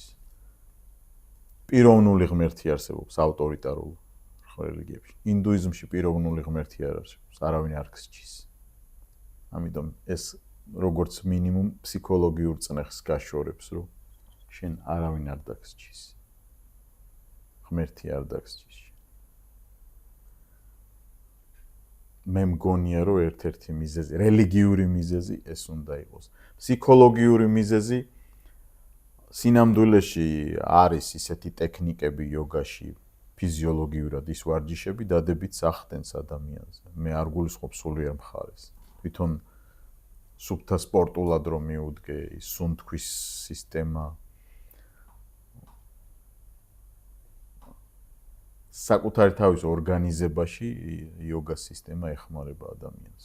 ყოველ შემთხვევაში ამის გამოცდილებაც არსებობს. მაგრამ თავარი მიზეზად მიმაჩნია, რომ პიროვნული ღმერთის არარსებობა ძალიან კომფორტულია. ინდუიზმში გარე ძალა არ გჭირდება შენ, რომ ბედნიერი იყო. ავტორიტარულ რელიგიაში, ანუ აბრაამეულ რელიგიაში, შენ გჭირდება ღვთისგან შეწევნა, რომ ცხონდე. ინდუიზმში არა. ინდუიზმში შენ თავს შენ თვითონ უნდა უშველო. აბრაამეულ რელიგიაში შენ უნდა მოინდომო, რომ ღმერთმა გიშველოს. მოკლედ რო ვთქვათ. ესეთი განსხვავება არის. ანუ ყველა ვარიანტში გარედან ჩარევა უნდა მოხდეს ქრისტიანული ლოგიკით. კი. აუცილებლად. იმიტომ რომ ქრისტიანობაში არსებობს ცნება დაცემულობის და ეს თავის თავს ადამიანი ვერ განიკურნავს. ინდუისტს ველაპარაკებოდი ადრე რაღაც თემაზე და საინტერესო ადამიანი იყო და მე ვკითხე რა, შევხედე საერთოდ ამ დიალოგში. აი როგორ უყურებდა მაგალითად ბოროტებას ეს კაცი. თქვა სიტყვაზე პედოფილიას. ბოროტება ხო რა ვიცი ხო სიკეთე ხო არა ნაღლად არ არის იქ. მე მგონი ყველა თან ხვდება მაგაში რომ ხო და ბოროტება. ამ კაცმა მითხრა რომ მე ესე ვერ ხედავ ეს ბოროტება არის. იმიტომ რომ სინამდვილეში ეს ანუ მე ვარ ის მეორე მხარეც და ანუ ამ შემთხვევაში ანუ როგორც ბოროტებას ესე არ ავიქვა. იმიტომ რომ ილუზიაა სამყარო. ნახე?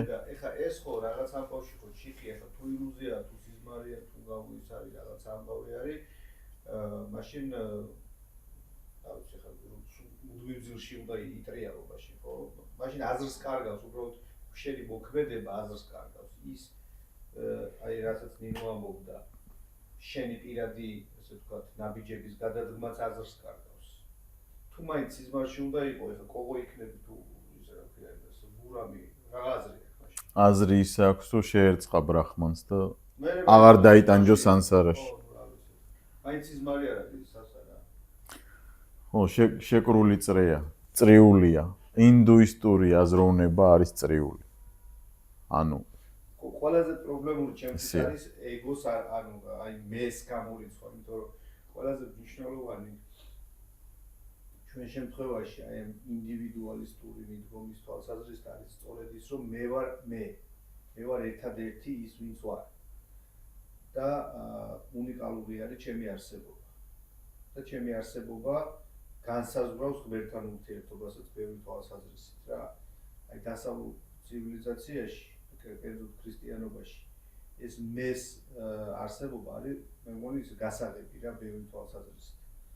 იმიტომ რომ აი თავარი განმარტოებ პრაქტიკული თვალსაზრისით მათ შორის ფსიქოლოგიური მექანიზმების ახსნა ინდუიზმი მე ხო გადაწყობ ვილაპარაკე ძალიან მომწონს ბევრად უფრო რაღაც საინტერესო ხსნის რაღაცა მექანიზმს პრაქტიკული თვალსაზრისით პრაქტიკულ ცხოვრებაში ვიდრე თქვა შეიძლება ზოგიერთი სხვა რელიგია. კი, იმიტომ რომ ადამიანის რესურსების მობილიზებას უსვამს ხალხს, რომ შენ თავზე უნდა კონცენტრირდე, ვერავინ ვერაფერი ვერ დაგეხმარება. რეალურად ეგრეა. როგორც ქრისტიანს მე სხვა მოსაზრება მაქვს, მაგრამ ამისგან თავს შევიკავებ ახლა. მე მესმის რომ ქრისტიანობაშიც ეგრეა, შენ თავში უნდა იპოვო ქრისტე. ძალით არავინ არ გადადის. თქვენ თავში როგორ უნდა იპოვოთ ქრისტე, როცა დაცემული ხართ სრულიად. ქრისტიანულ თვალსაზრისით. ქრისტე ვინმეა უკვე რომელიც გეხმარებათ, ანუ გარე შემწეა თქვენთვის. ნახეთ, ინდუიზმში ეგეთი ვინმე არ არსებობს. თქვენ ხო მას მიმართავთ როგორც პიროვნებას, რომელიც სიზმარში კი არ არის, რეალურად არსებობს. და მას ეძებს შენში, ხო?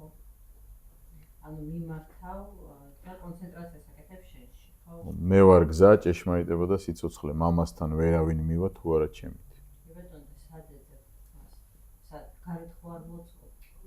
ანუ თელი ის თუ სწორამოსავს ეს ხალხმოწმები აი შიგნით. ხო, მაგრამ ეგ უკვე ნაპოვნი გაქვს და აღრმავებ ურთიერთობას მასთან, თორე გარეთ ეძებ ქრისტეს. ის საღვთო წერილიც ლიტურგიაც შენს გარეთ მიმდინარეობს და შენ ხდები თანაზიარი მე. და შენ ყოველთვის შენ ხარ და ქრისტე ყოველთვის ქრისტეა. ინდუიზმში ასე არ არის, ინდუიზმში. განხთობის მომენტი რას ნიშნავს? განხთობა ბრაჰმასთან არა. შეცმა არ არის. განხთობა ნიშნავს, რომ შენ ყოველთვის შენ ხდები და ხდები უხრწნელი, უკვდავი, ყველაფერი რაც არასრულყოფილებასთან არის დაკავშირებული, მარც ხდება და ეგ არის ნეტარება ქრისტეში, ანუ განხთობა თეოზისი. რომ სიკვდილითა სიკვდილისა დამრთულნელი რას ნიშნავს? საბოლოოდ იმის მოლოდინი არის, რომ სიკვდილიც უნდა დამარცხდეს და არავინ არ უნდა იყოს მკვდარი. განხთობა მე ესეთი ესე გამიმარტეს, რომ აი ზუსტად ამ ეგოს მოყდინება არის, რომ იგი და სული დანება, რომ იყო შენება შენი და შენ ხდები მე ის. არ არის ქრისტიანობაში შენ ის არ ხდები. შენ ხარ ყოველთვის. ხო, პიროვნულად უეს. ქრისტიანობაში ეგოს სხვა მნიშვნელობა აქვს, ეგოიზმს, უფრო ეგოიზმის სხვა რაღაცაა. ეგოს სხვა რაღაცაა. ეგოს თუ გულისხმობთ პიროვნებას, ქრისტიანობაში არის ცნება პიროვნება. ხო? პიროვნება საერთოდ არ არის დამოკიდებული რა შეუძლია იმაზე. მაგალითად, მეცნიერებაში რო ჩაისახება, ის არ არის პიროვნება. ქრისტიანულ კუთხით ჩასახვისთანავე მასა აქვს უკვე. მე რა ეს ფიზიკურად რო არ არის განვითარებული. მარადიული სული მისი შიგთავსი, ასე ვთქვათ, პიროვნებისა. უკვე აქვს და პიროვნებად ითვლება ის ჩასახვისთანავე. ასე უყურებს ქრისტიანობა ამას. მეცნიერებისთვის ჩასახული ემბრიონი არ არის პიროვნება. მეცნიერებისთვის შეიძლება ერთი წლის ბავშვიც არ იყოს პიროვნება, ვითარდება. და როდის რა საერთოდ პიროვნების განსაზღვრება არ არსებობს მეცნიერებაში და ბოლომდე ამის ამომწურავი განსაზღვრება ქრისტიანობაშიც არ არსებობს. ჩვენ ვლაპარაკობთ იმაზე, ვინ და რა არის პიროვნება, მაგრამ ბოლომდე დეფინიცია არ აქვს. განსხვავებული ის არის, რომ პიროვნება ყოველთვის არსებობს და არ შეერწყმის ვინმეს და არ გაქრება. აი ეს არის. თავისუფლება, მარადიულობა და შემოქმედების უნარი პიროვნების თვისებები თუ შეიძლება დავახასიათოთ, ხო? და გონიერება. მაიას თუ ერწყმის პიროვნება? როგორ? მაიას თუ ერწყმის პიროვნება? მაიას ცნება არ არსებობს ქრისტიანობაში. და პიროვნების ცნება არ არსებობს ინდუიზმში. ამიტომ ვერ დავაკავშირებთ ამ რამეს. მაიას ერწყმის ატმანი, რომელიც ამოვარდნილია ბრაჰმასგან და სანსარაში ტრიალებს და საბოლოოდ უნდა მოახერხოს, რომ შეერწყას ბრაჰმას და თვითონაც ბრაჰმა გახდეს და ვეღარ გაიგოს სად არის ბრაჰმა და სად არის თვითონ. იმიტომ რომ ყოველივე და ყველაფერი არის ბრაჰმა.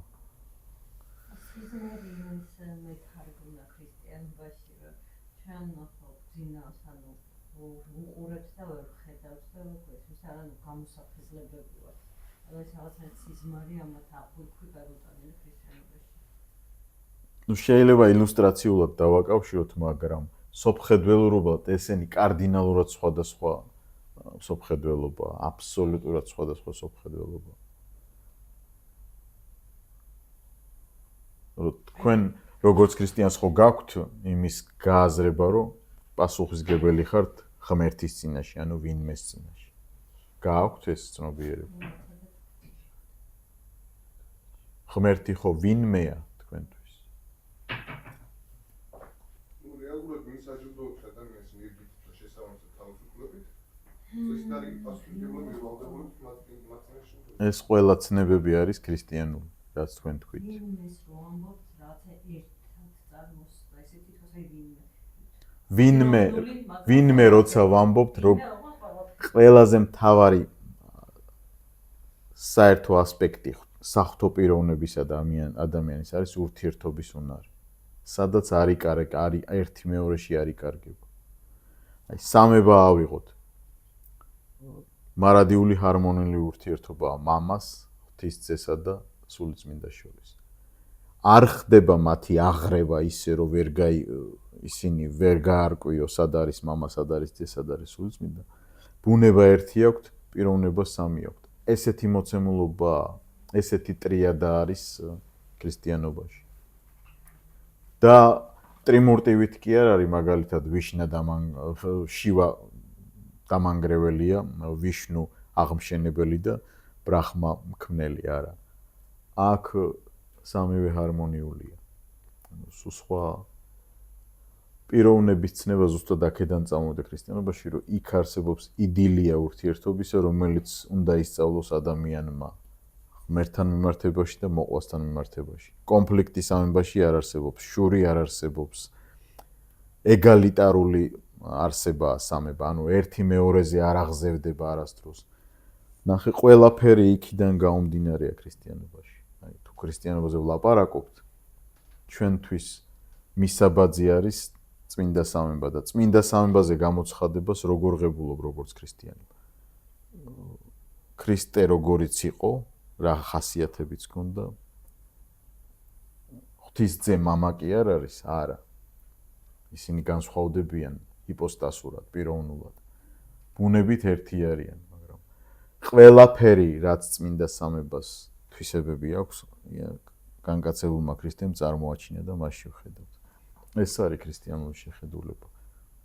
ინდუიზმს რო დავუბრუნდეთ, სიკვდილი ინდუიზმში. იმიტომ რომ მე რაც ვნახე ინდუისტებთან სიკვდილის თემა, ეს თელეს კრემაციის თეატრი და ამბები.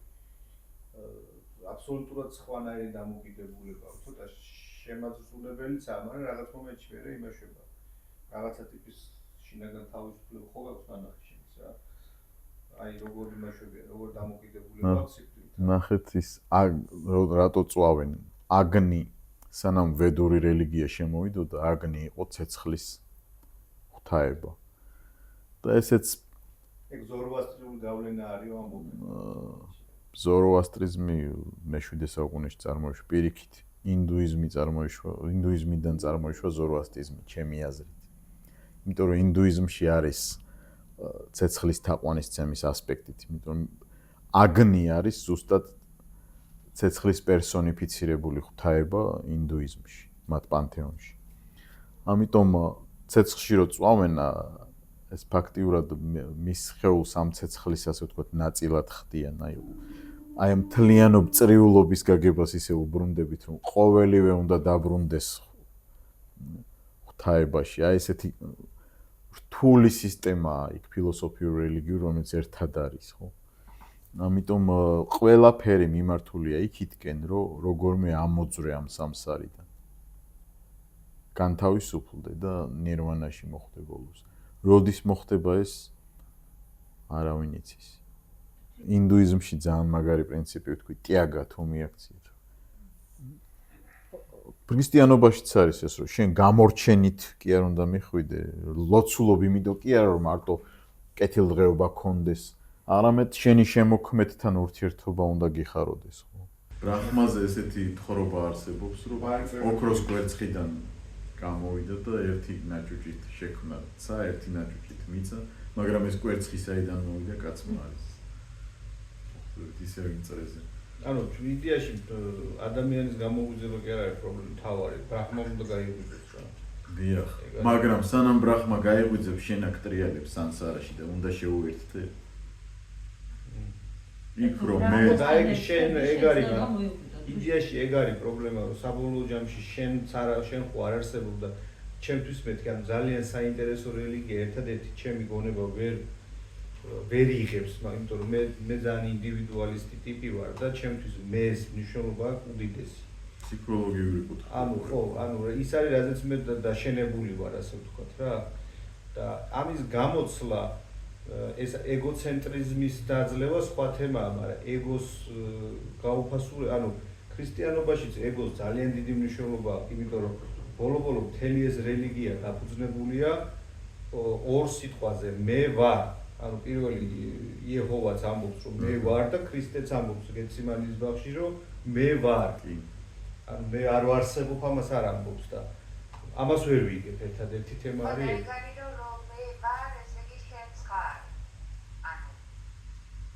აი ორი ფსიქოლოგი ეხლა ერთმანეთში ვერ შეთანხმდება.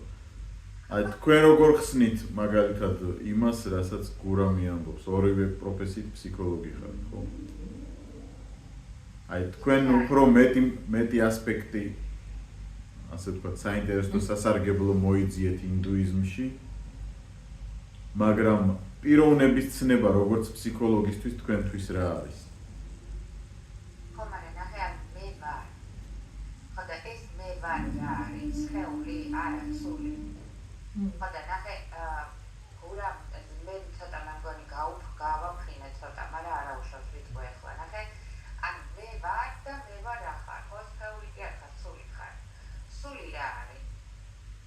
სხეულიც ხარ, ანუ მე უყურებ მაგას ვამბობ, რომ მე ვარ ეს რაღაცა განყენებული ამბავი არ არის. მე ვარ რომ აქ ვარ, მე ვარ რომ აქ საქართველოში დავიბადე, მე ვარ რომ დედაჩემი და მამაჩემი კონკრეტული ადამიანები არიან. მე ვარ რომ რაღაცა გარემოებებმა შემქმნა ისეთი როგორიც ვარ, გიხდი? ანუ ეს არის ჩემი ხედვა იმ თუნდაც ყველაზე ძალიან. ჩემი ხედვა არის რომ მე ვარ სხეული ხარ, ან მე ვარ, ან სხეულში ვარ. როგორ არ არის ეგ არის თუნდაც ქრისტიანობაში არის. როგორ არ არის ეგ არის სხეული რო გათიშო სული ხარ და სულით ცნობიერი ვინმე არის ქრისტიანობაში, უბრალოდ სხეულის გარეშე არ არის სრულყოფილი, იმიტომ რომ თლიანობაში პიროვნება არის. პიროვნება არის ის, ვინც ფლობს ყველა თვისებას, რაც ჩვენ გვაქვს. და იმიტომ ხარ შენ, რომ ის არჩევანი გაქვს შენ. აი მე იმიტომ ვარ, რომ არჩევანის ანუ თლიანობაში არის. პასიური არ არის ქრისტიანობის მთელი რატო ამ ჩემთვის რატო არის საინტერესო რელიგია, იცი რომ შენ პასიურ მდგომარეობაში კი არ ხარ, შენ აქტიურ მდგომარეობაში ხარ და ინდუიზმი ვითომ თითქოს რომ აქტიური ხარ, სინამდვილეში პასიური მდგომარეობა. ინდუისტური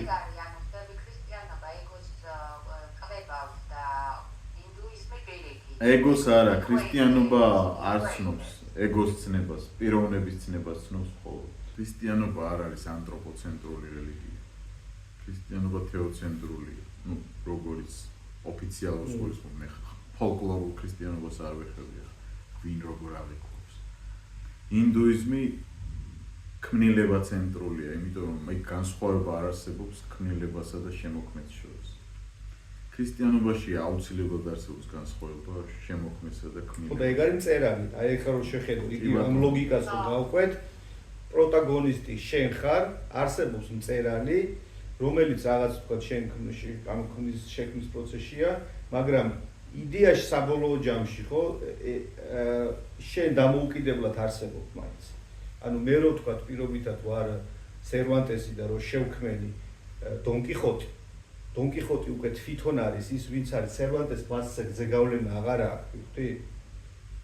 რა გაგებით ვამბობ, იცი რომ ანუ სერვანტესი სერვანტესად რჩება და დონ კიხოტი დონ კიხოტად რჩება. კი ბატონო. ეგ არის მთელი ამბავი, ვიხდი და ეს მე ძალიან მნიშვნელოვანი ამბავი არის რა. შენ თუ ამ მეს უარყოფ, საბოლოო ჯამში ეს გამოიწვევს იმას, რომ საზღვრები აღარ არსებობს შენ ცხოვრებაში საერთოდ. და ეს მე აი ფსიქოლოგიური თვალსაზრისით მთელი უბედურებები რაც ხდება მანდიდან მაკუთხედავთ ქრისტიანობა პირიქით პიროვნების ცხონებაც ის არის, რომ რაც დაუშვათ დაზიანდა პიროვნებაში უნდა აღდგეს. დაზიანდა პიროვნებაში ის მოკვდავი გახდა, ხწნადი გახდა, ავადმყოფობას დაქვემდებარებული გახდა, ტანჯვადი გახდა, საბოლოო ჯამში უნდა შთაინდრას ეს ყველაფერი მოშორდეს და ისეთი უნდა გახდეს, როგორც უკვდავი. და ყოველთვის უნდა იყოს ის, ვინც არის შექმნილი. ისინიც კი, ვინც არ დაბადებულან ქრისტიანულ კუთხით. წელიწადში 500 მილიონი აბორტი კეთდება მსოფლიოში, წელიწადში. ყოველი მათგანი პიროვნულად არსებობს ეხლაც. და ყოველი მათგანი სრულფასოვნად იქნება აღდგენილი მეორედ მოსვლის დროს არც ერთი პიროვნება ჩასახული, მუცელში მოშლილი მნიშვნელობა არ აქვს. ყველა ვინც ჩაისახა, დაიბადა თუ არა არ აქვს მნიშვნელობა. არსებობს მე ვარ ღმერთი ამბობს და ყოველი ქმნილება რომლის ჩასახვას ის უშვებს, ისიც არის მისთვის. ადამიანზე მაგრამ ადამიანი ქრისტიანობაში სხვანაირად ადამიანი არის გვირგვინი ის ქმნილების ხო ეს კლასიკა არის ყველანაირად. რატო? ის ხატება და მსგავსება მხოლოდ ადამიანი. რაში გამოიხატება ეს? მის თავისუფლებაში, გონიერებაში, მარადიულობაში, უყდავი ანუ სული მაინც არსებობს. შემოქმედების უნარში და ეს ყველაფერი დაზიანდა რა თქმა უნდა. იმ ისტორიის მერე, რასაც დაცემას ვეძახით ჩვენ. ქრისტიანული თვალსაზრისით ბოლო მომენტის ტრანსფორმაცია, ანუ ხსნა, ეხლა მე ლიტერატურა კიდე იქ უბრუნდელი, მაგრამ რატომ მიყვარს, რომ იქ ლიტერატურა ზუსტად მაგას ამბობს რა, რომ გმირი ერთ მომენტში შეიძლება უცბად რადიკალურად შეიცვალოს და ყველაფერი ამოტრიალდეს, ანუ მთელი ნაწარმოები იყოს ცუდი ტიპი და უცბად გახდეს გმირი, ან პირიქით. ქრისტიანობაც მაგას ამბობს ხო პრინციპში და ინდუიზმში ეგ როგორც ჩანს არ არსებობს. ეხლა ქრისტიანული ლოგიკით ჩიკატილო სანამ სიკვდილით დასჯიდე თუ შეინანებს და იტყვის რომ ანუ ვაღია ცოდვილი ვარ და ღმერთო შენთან მინდა და რა ვიცი როგორც არის ის ხსნის გზას დაადგა ხო ქრისტიანულ თვალსაზრისით ეგრეა. ავაზაკის პრეცედენტი. პრეცედენტი ეგ არის. აქ არ ქონდა გაკეთებული. და ინდუისტური თვალსაზრისით ჩიკატილოს ძალიან ბევრი შეჭმა მოუწევს სანამ კიდევ ადამიანად დაიბადება. ხო ეს კი შეიძლება ყველაზე ამებამდეც მოუწიოს და იქიდან დაიწყოს და ოდესღაც აი ეგ საინტერესო ლოგიკაა და პრინციპული განსხვავება არის რა, იმიტომ რომ საღვთო სამართლის იდეა შემოდის რაზე იცი რომ სულ პრობლემაა ხომ მილაპარაკია ადამიანთან რომელიც ამბობს რომ აი თქვა თუ ღმერთი ჩემი შვილის მკვლელს რა ვიცი ის მე რა შეინანებს შემოირას იზავს სამოთხეში დაიყვანს მე არ მინდა ესეთ ღმერთთან კომუნიკაცია და არ მწამს ასეთი ღმერთის ასე ეს ლოგიკა ხო არ არის რაღაცა გადა აი როგორ ვთქვა სამართლის ლეგიტიმაცია არის ღმერთისთვის წართმეული იმის ინდუიზმში რა იმიტომ რომ ეს გეუბნება შენ თუ დააშავე უნდა ზღო ყველა ვარიანტში აქაც ეგრე არის მაგრამ აქ წყალობა მაინც აღემართება სასამართლოს მაგალითად იყო ამერიკაში ესეთი შემთხვევა დადეს კიდეც YouTube-ზე რომ ჩიკოტილოს მაგვარი ტიპი იქაც იყო სასამართლოა და ერთი იმასაც რამდენიმე ათეული ადამიანი, ქალი, კაცი, რა ვიცი, ამ მნიშვნელობა აქვს პიროვნება. შეჭმული ყავს სასტიკი რაღაცები გაკეთებული და ერთ-ერთი ახალგაზრდა გოგოს მამაც მოდის ამ სასამართლოს. მორწმუნეა ის ადამიანი და ყველას აძლევენ სიტყვას, რომ დამავიწყდა იმ კაცის სახელი ცნობილი მანიაკი იყო რა ამერიკაში. რო პარტიობს მაგასთან. ხო, რომ არაფერი კარგის თქმა არ შემიძლიაო შენზე. მაგრამ მე მინდა გითხრათ რომ გეპატიათ თქვენ. იქ მე კაც ემოციები მოაწვევა რაღაცა და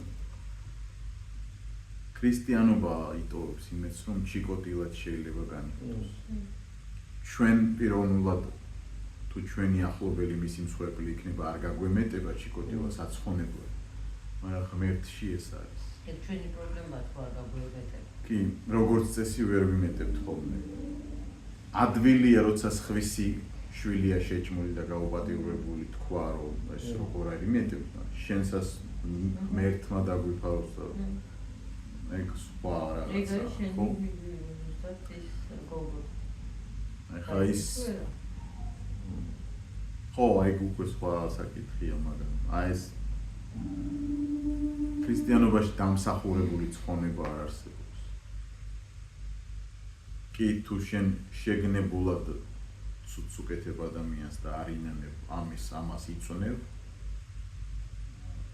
მაგრამ რაც არ უნდა დააშავო თუ ნამდვილად მონანიება ხო ეს არის ფრაზების თქმა და სინონიმი. გავრეპო ეხლა რომელიმე ლოცვა ან მამაო ჩვენო წავიკითხო.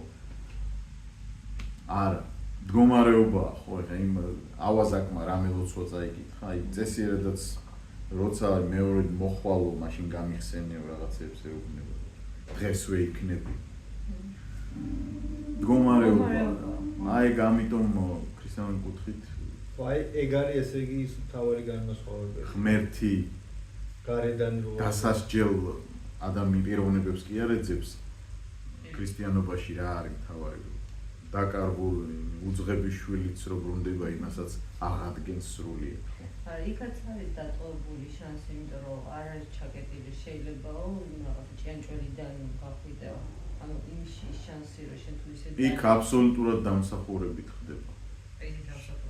ინდუიზმში შენ უნდა მოინდომო იყო კარგი ჭიანჭველა მერე გახდები ჭიანჭველის მერე რაც არის რა ვიცი უფრო უკეთესი მერე კარგი ნიანგი გახდები იმიტოა ჩაკეტილი წრე ხა აი რომ რატოა ეს ჩაკეტილი წრე ეგ არის შეუძლებელი ანუ რაც არ უნდა მდგომარეობაში წახვიდე ანუ მაშინ შენ ადამიანის ბუნებაზე ამაღლებას მაგრამ ჩვენ თავარი გვავიწყება ეს ყველაფერი სიზმარია ხალხო რეალურად არ ხდება რეალურად არ ვარსებობთ ინდუიზმის თანახმად ძალიან უცნაური რაც ინდუისტურ კულტურაში თვალში მომხვდა სიკვდილის თემა იმიტომ გთხოვე გაშალე მეთქი რომ არის სიკვდილის ფენომენი და რატო ყურე იდოეში ცხოვრები არის რომ დადიან სასწაული ქაოტური მოძრაობა და ავარიები ფაქტობრივად არ ხდება ანუ არ არის ავარია რა აი ესე დადიან და ძაღლები, ადამიანები, მანქანები ისინი რაღაც რიქშები აი ესე დადიან და არავინ არავის არ ეჯახება რო ვკითხე ავარია გინახავთ მეთქი რა ერთი ორჯერ მინახავს უილას ტიპი რა არ ვიცი სტატისტიკა ძალიან დაბალი ეგ გამოვიკითხე და თვითმკვლელობის რიცხვი და ესე იგი ფსიქიკური აშლილობის რიცხვი არის ძალიან დაბალი ქვეყანაში მაგალითად ნეპალზე ვყავთ მე ახლა ინდუისტური ან 80%-ზე მეტი ინდუისტები არიან ბუდისტები აი მაგუთხით არ შემიხედავს ეგ არის ძალიან საინტერესო მაგრამ აი ერთ მაგალითს მოვიყვან ფუტკარი რომელიც არ არის მომწყვდეული მოშინაურებული ასე ვთქვათ და ბუნებაშია აი მე ფუტკრებს აქვს დაგვირება რომ ის ფუტკარი უფრო გამძლეა ვინც ქაოტურად ცხოვრობს აი ეს ხელოვნური ორგანიზება უფრო სუსტ ფუტკარს ქმნის იქ სხვანაირად არის მე მგონი აი პრინციპია რომ თვითდინებაზე მიშვების პრინციპია სხვა აზრებად მაგრამ აი ვაყალიბებს თავში რამდენი ხანია მაგას რომ მიუხვდე ზუსტ დიაგნოზს რაღაცა მგონია არაფერზე არ უნდა იდარდო იმიტომ რომ ყველაფერი სიზმარია ეს სტრესი აი ის რომ სიკვდილისთან მიმართებით შენი დამოკიდებულება არის სულ ერთი მიზიდულობის კანონის მიხედვით იმაში აჩერებს სწორედ აი ამ იმას რა ქვია ყველაზე ძლიერი სახელმწიფო რომელია საერთო ჯამში კარგად სადაც ცხოვრობს თანამედროვე სტანდარტები ალბათ ამერიკა ევროპული ქვეყნებია შვედეთია ვიღო ძალიან დიდი დონე არის თვითმკვლელობის შვედეთში ცხოვრების წესიდან ალბათ სტრესული გარემო რა სტრესი ყველაფერი აქვს ხო მაგრამ რის განაქვთ ბევრი შრომა ანუ ყურე ინდუსი საერთოდ არ ფიქრობს რომ რაღაცა მოაგროს საერთო ჯამში ყველგან არის ეგეთი ხალხი მაგრამ მასიურად სოფხედველურად მას თვითმიზანი აღარ აქვს იმიტომ რომ ჩვეულებრივ ყოველდღიურობაში ცხოვრობს ანუ დროც არ არსებობს მისთვის პრინციპში დასავლის წყობის ადამიანებს ჩვენც აქეთ გვაქვს უფრო აი ამ დროდან ამ დრომდე სამსახურში იქ ეს ანუ ჩვენ უბრალოდ სისტემისთვის ცხოვრობთ და არა სისტემა ჩვენთვის ჩვენ კი ვამბობთ რომ ყველაფერი ადამიანისთვის არის მაგრამ პირიქით გვაქვს გაკეთებული მაინც საერთოდ ჩვენ როდესაც ქმედით უნარიანობას საერთოდ დავკარგავთ, ჭირდებით სისტემას? არა.